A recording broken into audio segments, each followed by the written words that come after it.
सतसंग समझा दास मलोक, रही ना धर्म दास मैं चूक। सतसंग समझा दास मलोक, रही ना धर्म दास मैं चूक।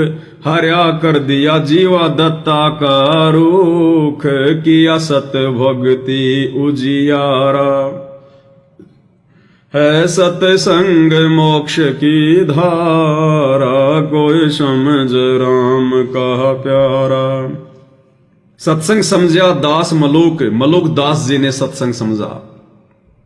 कथा बताते हैं गुरु जी, एक समय कबीर परमात्मा सतगुरु रामपाल जी अपने भगत के वहां पर सत्संग कर रहे थे और वो कड़ा प्रसाद बनाया जा रहा था, हलवा। और मलूक दास जी चौधरी थे गांव के। मलूक दास जी का तो सुबह सुबह खेतों की तरफ जाना हुआ और उधर से भक्तों का हलवा प्रसाद बनाना हुआ। और गुरुदेव ने बताया कि घी की महक, हलवे की महक बड़ी प्यारी होती है, दूर दूर तक जाती है।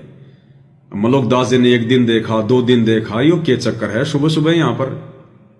तो किसी ने बताया कि ऐसे ऐसे जी एक मस्टंडा, एक ठग आ रहा है इनका गुरु, और बढ़िया खाता है, बढ़िया पीता है, बढ़िया मौज हो रही है। तो मलूक दास जी गए और परमात्मा से वाद विवाद करने लगे। बोले महाराज जी, बोले आप खाओ कमाओ, बोले मेहनत करो, क्यों बेचारे भोले भाले लोगों को मूर्ख बना के अपना ये धंधा सेट कर रखा आपने, धंधा करो। तो परमात्मा ने कहा, भाई मलूक दास जी चौधरी साहब, मुझे तो परमात्मा बिना धंधा किए देता है, मुझे तो भगवान बिना धंधा किए बैठे बैठे देता है। तो मलूक दास जी कहा, क्यों भगवान मुझे क्यों नहीं देता? तो परमात्मा ने कहा कि अगर विश्वास है तो परमात्मा तुझे भी देगा। कहे कबीर सुनो भाई साधो, मैं तो हूं विश्वास में। अगर विश्वास है तो परमात्मा तुझे भी देगा। अब इसका मतलब ये नहीं कि हम सारे भगत भाई बहन विश्वास करके बैठ जाएं कि गुरु जी देगा, गुरु जी देगा।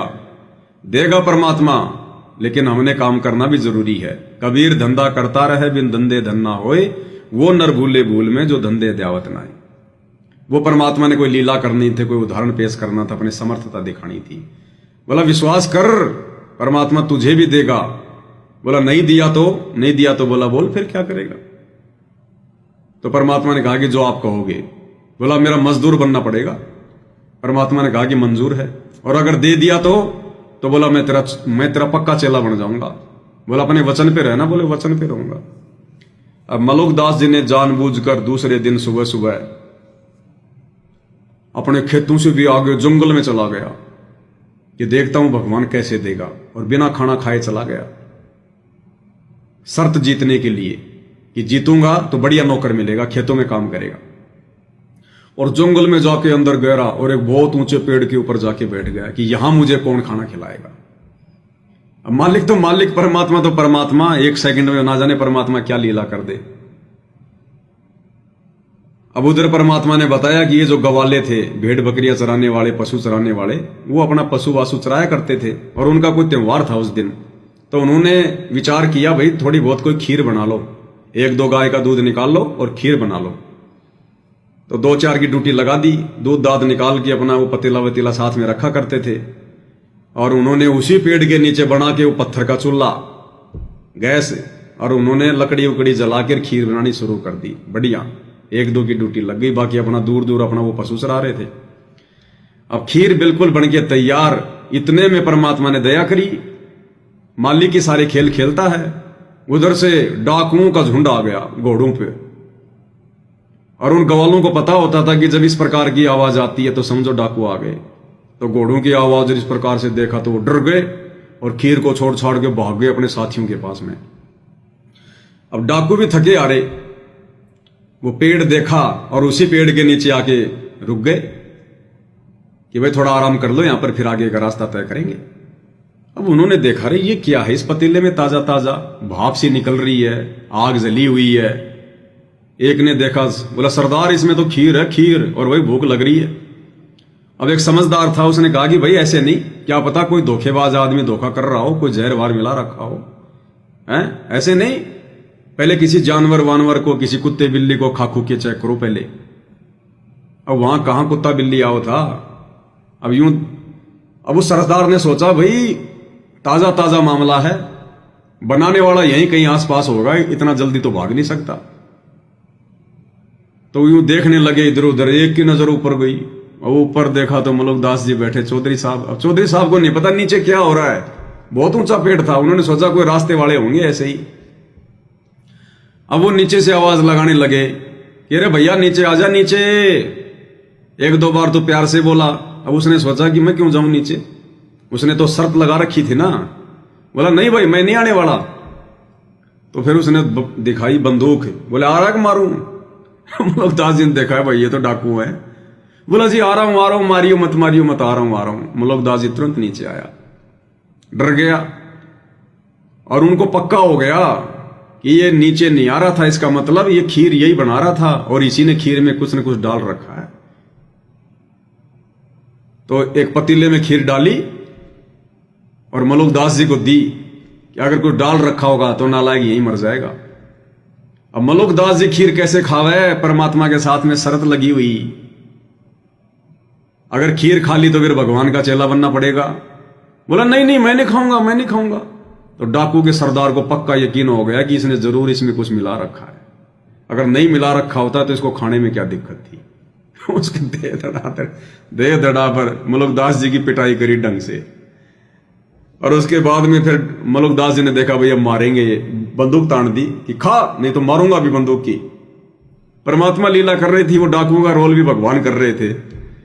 तो मलुकदास जी इतना डर गए, गुरुदेव भगवान कहते हैं उसने वो खीर खाई डरते डरते कि भाई वचन टूट गया। अब डाकुओं ने देखा कि और खिलाओ इसको, और खिलाई मलुकदास जी को, ढंग से पेट भर दिया और बोला आधी घंटा बैठा रही पर। और जब आधी घंटे के बाद में कुछ भी नहीं हुआ तो डाकुओं ने सोचा कि अब ठीक ठाक मामला है, उसको डरा धमका के भगा दिया कि भाग जाए यहां से। फिर डाकुओं ने खीर खाई नहीं खाई वो तो बात की बात है। अब मलुकदास जी तो भाई सीधा परमात्मा के चरणों में आ गया जहां पे सत्संग चल रहा था। और जब डाकू उसकी पिटाई कर रहे थे तो वो हाथ जोड़ रहा था मन ही मन में कि हे गुरुजी, हे फलाने के गुरुजी, आज मेरी जान बख्श दो, सीधा आपके सत्संग में आऊंगा, आपका नाम लूंगा। और वो तो वहां से डाक ठोक दी सीधा सत्संग में गुरुजी के पास में, और मालिक के चरणों में जाके रोने लग गया, गिड़गिड़ाने लग गया। अब परमात्मा तो जानी जान थे, अंतर्यामी थे। बोले चौधरी साहब भगवान ने कुछ खातिरदारी करी कि नहीं करी, सेवा पानी हुई कि नहीं हुई आपकी। मलुकदास जी बोले हे परमात्मा आपका भगवान तो कशुता है, जबरदस्त है, ये तो मार मार के खीर खिलाओ, थारा भगवान मार मार के खीर खिलाओ। बोला अब क्या विचार है, बोले अब विचार भी बाकी रह गया, तुरंत समर्पित कर दिया। तो कहते मलुकदास जी ने समझा सत्संग, समझ गया कि ये समर्थ भगवान है, सारा खेल इसी ने किया है मुझे अपनी शरण में लेने के लिए। तो कहते मलुकदास जी ने समझा फिर सत्संग। और रही ना धर्मदास में चूक, धर्मदास की कथा भगवान ने हमें समझाए रखी है। धर्मदास को भी परमात्मा ने अंत में अपनी शरण में लिया और हरा कर दिया जीवा दत्ता का रूख। जीवा और दत्ता दो भाई थे गुजरात में, ये संतों से विश्वास उठ गया था। अंत में सोचा कि धरती पर कोई संत है ही नहीं और हमें तो ऐसे जीवन बर्बाद करना पड़ेगा।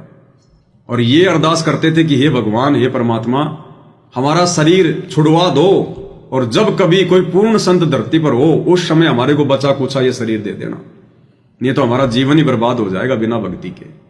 अब ऐसी आत्माओं के लिए परमात्मा आता फिर। और उन दोनों ने फिर क्या किया, संतों से विश्वास उठ गया, ज्ञान किसी के पास है नहीं।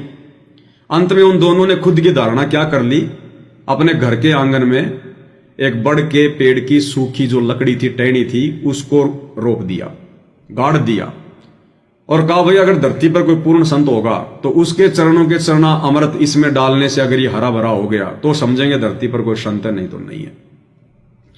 अब परमात्मा तो आत्माओं में धार्मिकता को बनाए रखना चाहता है, विश्वास थोड़ी टूटने देता भगवान। अब वो आत्माएं विश्वास टूटने के मोड़ पर थी। एक तो परमात्मा ऐसे ही एक साधु महात्मा का रूप बनाकर जो उस समय हुआ करते थे, दाढ़ी वाड़ी जैसा हम लोग देखते हैं कबीर जी वाली फोटो, तो परमात्मा आ रहे थे। अब उनमें से एक भाई ने देखा भाई और जाकर बोला भाई ऐसा लग रहा जैसे कोई बहुत अच्छा महात्मा हो, देखते ही बिल्कुल आनंद सा आ रहा है, तो कहे तो मैं उसको बुला लाऊं। तो दूसरे भाई ने कहा, उस बड़े भाई ने, कि भाई क्या बुला के लाएगा, हमने इतने संतों को फेंट लिया है, कोई संत है ही नहीं धरती पर, क्या करेंगे हम उसको बुला के। तो छोटे भाई ने कहा कि भाई मेरी आत्मा कह रही कि एक बार बुला के ले आऊं। उसने कहा जा भाई मैं तेरा दिल क्यों तोड़ूं, ले आ बुला के। ले आए बुला के, बैठा दिया।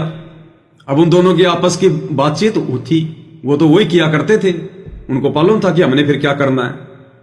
बोला भाई वो जीवा ला, भाई वो ला, जल लेके आ, पानी लेके आ, संत महापुरुषों के चरणामृत लेंगे, इनके चरण धोएंगे, सेवा करेंगे। तो वो ले आया तुरंत दौड़ के अपना जो भी था कोई पात्र, और भगवान के चरण उसमें रख दिए, ऊपर से डाल डाल के पानी उनके चरण धोए। और फिर कहा कि जा भाई दत्ता, अपने छोटे भाई से कहा कि जा भाई, संतों महात्माओं के चरणामृत को ऐसे नहीं फेंका करते, किसी पौधे में डाल के आ। उनको तो पता ही था कहां डालना है। अब उसने जाके आंगन में उस सूखी टहनी में डाल दिया। अब उसकी आंखों के सामने ही उसके अंदर वो पत्ते निकलने शुरू हो गए, कोपल निकलनी शुरू हो गई, हरा भरा हो गया। आजकल के लोग तो एआई से बनाते हैं, और भगवान की एआई इतनी जबरदस्त, चरणामृत डालते डालते उसकी आंखों के सामने हरा भरा हो गया वो रूख, वो टहनी हरी भरी हो गई, पत्ते लग गए, आंखों के सामने यूं आ रही है, ऊपर बढ़ रहा है। उसने तो वहीं से चिल्लाना शुरू कर दिया, अरे दत्ता दत्ता आइए भाई आए। अब वो गया, देखा तो वहां तो वो तो पौधा बन गया। दोनों को दृढ़ विश्वास हो गया और जाकर परमात्मा के चरणों में लिपट गए, रोने लगे कि ये भगवान, हमने तो सोच लिया था धरती पर शांति नहीं है। तब परमात्मा ने कहा कि नादानो, अगर धरती से अगर संतों का नामो निशान खत्म हो गया, ये काल जीने देगा। परमात्मा कहते हैं आग लगी आकाश में, झड़झड़ पड़े अंगार, जय संत ना होते धरती पर तो जड़ मरता संसार। गुरुदेव भगवान ने कहा कि बच्चों, किसी न किसी रूप में मेरे को धरती पर रहना पड़ता है। एक सेकंड के लिए भी मैं धरती को सुनी नहीं छोड़ता, एक सेकंड के लिए भी मैं यहां से दूर नहीं होता। किसी न किसी रूप में मैं धरती पर रहता हूं, मेरे चरण रहते हैं यहां पर। तब ये भक्ति तुम कर पा रहे हो, तुम्हारे अंदर भक्ति की चाहत है, नहीं तो काल यहां पर आग लगा दे। तो इसलिए मालिक कहते हैं हरा कर दिया जीवा दत्ता का रूख, रूख यानी वो डारी, किया सत भक्ति उजियारा, और उनके अंदर फिर से भक्ति का उजाला किया परमात्मा ने। सत्संग समझो दादू खास, गीसा संत से जीता दास। सत्संग समझा दादू दास, गीसा संत से जीता दास। करी गरीब दास की ख्यास, मिल आप कबीर कर तारा। है सत्संग मोक्ष की धारा, कोई समझ राम का प्यारा। है सत्संग मोक्ष की धारा, कोई समझ राम का।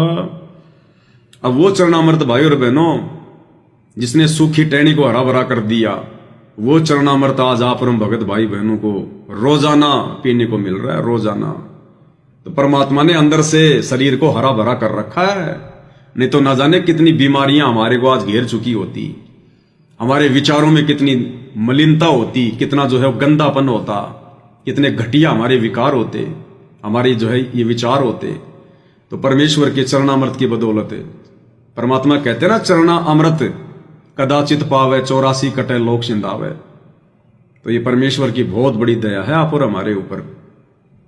लेकिन आज परमात्मा उस प्रकार से हमारे को सीधा सीधा महसूस नहीं होने दे रहा। जैसे उस समय परमात्मा ने चमत्कार करना था, उनको दिखाना था, उनको प्रत्यक्ष में सूखी ढार हरी भरी हो गई आंखों के सामने। ऐसे ही भाई और बहनों, ये चरणामृत पीने से रोजाना प्रतिदिन ना जाने हमारी कितनी बीमारियां परमात्मा काट रहा है। तो कहते हैं सत्संग समझा दादू दास, दादू जी ने सत्संग समझा। 7-8 साल की उम्र में परमात्मा मिले, सतलोक लेकर गए, उसके बाद दृढ़ हो गए। घीसा संत से जीता दास, गीसा संत के रूप में कबीर भगवान स्वयं आए, सतगुरु रामपाल जी, और अपनी प्यारी आत्मा जीता दास जी को चेताया, उनको समझाया। बहुत लंबी लंबी कथाएं भाई और बहनों। गुरुदेव ने बताया कि घीसा संत जी जो है वो चमार जाति में थे, और गांव वाले उनसे बड़ी नफरत किया करते थे, उनके सत्संग भी नहीं सुना करते थे और विरोध करते थे। और एक बार तो गीसा जी के इतने विरोध में आ गए, उसको मारने की प्लानिंग शुरू कर दी। और ये जो जीता जी थे, जीता चौधरी, ये गांव के जो मतलब के चौधरी थे, ये सरपंच थे, नंबरदार थे, बड़ी बड़ी मूछें रखते थे, हट्टे कट्टे शरीर के थे, जाट जाति में थे, चौधरी थे, और वो भी यूपी के। तो जब इनको पता चला तो जीता जी ने कहा, रे गांव वालों क्या बात है? बोला ऐसे ऐसे, बोलो गीसा है, ना कुछ करता ना धरता, गांव के लड़कों को बिगाड़ रहा है सत्संग के नाम पर, और इसने तो सत्यानाश कर दिया फलाना दिखना, और आज इसको छोड़ेंगे नहीं। तो जीता चौधरी ने अपने नंबर बनाने के लिए कहा, अगर तुम क्यों परेशान हो रहे हो, मैं देखता हूं ना कि बड़ी बात है, मैं अकेला काफी हूं। और लेके लठ 6 फुट का, और भगवान के साथ में लड़ाई करने के लिए, उनकी पिटाई करने के लिए गीसा संत जी की, गीसा संत रूप में कबीर भगवान सतगुरु रामपाल जी, और चल पड़ा कि आज उसका काम तमाम करके आ जाता हूं आज मैं। अब वहां गया तो भगवान सत्संग कर रहे थे। अब जीता के मन में परमात्मा ने एक प्रेरणा करी, क्योंकि मालिक की आत्मा थी वही, वो काल तो चाहता बिगाड़ना, उसके कर्म फुड़वाना। अब गुरुदेव भगवान ने उसके मन में एक प्रेरणा करी कि भाई डायरेक्ट लड़ाई झगड़ा करना ठीक नहीं है, 5 मिनट बैठ के सुन लेता हूं, देखे क्या उपदेश देता है, क्या बातें कहता है जिससे गांव का नाश हो रहा है, लोग बिगड़ रहे हैं, सुन तो लूं एक बार। तो बैठ गया पीछे, और जब भगवान ने सत्संग करना शुरू किया, अनमोल शब्द गाए, वचन कहे, तो गुरुदेव भगवान ने बताया उसकी मूंछों के ऊपर से आंसू टपक रहे हैं, आंसू रोने लग गया, अपने पाप कर्मों को कोस रहा है कि मैं नीच कैसे गांव वालों के बहकावे में आकर और ऐसे इस महापुरुष के साथ में लड़ाई झगड़ा करने आ गया मैं। ये भगवान अब क्या होगा मेरा, कैसे होगा? और भगवान के चरणों में आके गिर गया और आंसू गिर रहे। तब गीसा संत रूप में कबीर परमात्मा सतगुरु रामपाल जी ने कहा कि चौधरी साहब, जो करने आए थे वो करो ना, जो करने आए थे वो करो, मारने आए थे ना। बोला भगवान शर्मिंदा मत करो, और चरणों में गिर गया, चरणों में। और उसके बाद में इतना दृढ़ हो गया, फिर वापस गांव वाले जीता चौधरी के विरोध में आ गए कि ये भी भाई गीसा संत की फंकियों में आ गया, वो उसके विरोध में आ गए, और इतना विरोध में आ गए, घर वाले भी विरोध में आ गए। 900 बीघा जमीन का चौधरी था, 900 बीघा जमीन थी उसके पास। अंत में फैसला ये हो गया कि भाई या तो गांव से निकल जा या उसको छोड़ दे। तो कहते सत्संग समझना इसका नाम है। जीता चौधरी ने 900 बीघा जमीन की अपने परिवार की, और जिसके पास 900 बीघा जमीन है उस समय उसका मकान भी क्या होगा, हवेली, एक झटके में छोड़ दी। परवाह नहीं करी कौन खाएगा, कौन कमाएगा, कौन बर्बाद करेगा। एक झटके में 900 बीघा जमीन छोड़ के, और बोला मैं तो ये चला अपने गुरु जी के चरणों में, और गीसा संत जी के चरणों में जा बैठा और भक्ति कर रहा अपनी, पीछे मुड़ के नहीं देखा। कुछ दिनों बाद में गांव वालों की दुर्गति शुरू होनी हो गई, गांव वालों की दुर्गति शुरू हो गई। अंत में फिर उनको पता चला कि ऐसे ऐसे भाई उस संत महापुरुष को वापस लाया जाए, गीसा जी को, तभी बात बनेगी। पूरा गांव अंत में दुखी होकर, और जहां पर दूसरे गांव में रहा करते थे दोनों गुरु चेला, पूरे गांव के बड़े बड़े लोग, चौधरी लोग, और वहां गए। अब जीता जी ने देखा कि भाई गांव वाले आ रहे हैं, तो कहा कि गुरुजी ये तो अपने को यहां भी नहीं टिकने देंगे। बोला कोई बात नहीं भाई, संत और पानी बहता हुआ अच्छा लगता है, एक जगह रुकेगा तो बदबू मारेगा, तो संत और पानी को तो हमेशा आगे से आगे बढ़ते रहना चाहिए। देखेंगे भाई अगर यहां से निकाल देंगे तो कहीं और चल पड़ेंगे, क्या दिक्कत है। अब गांव वाले आए, राते अपनी वो पगड़ी उनके चरणों में डाल दी। सोचा क्या था, हुआ क्या, और कहा कि भगवान माफ करो। बहुत सारी बातें हुई। अंत में फिर गांव वालों ने अपनी गलती स्वीकार करी और कहा कि या तो आप हमारे साथ चलो, नहीं तो हम भी नहीं जाएंगे, हम भी यहीं रहेंगे। तो फिर गीसा जी ने कहा, क्योंकि संत फिर जिद्दी नहीं होते, कहते साधु सज्जन सोना टूट जुड़े सोवार, दुर्जन कुंभ कुमार के एक धक्के दरार। तो गीसा जी ने कहा कि चल भाई जीता।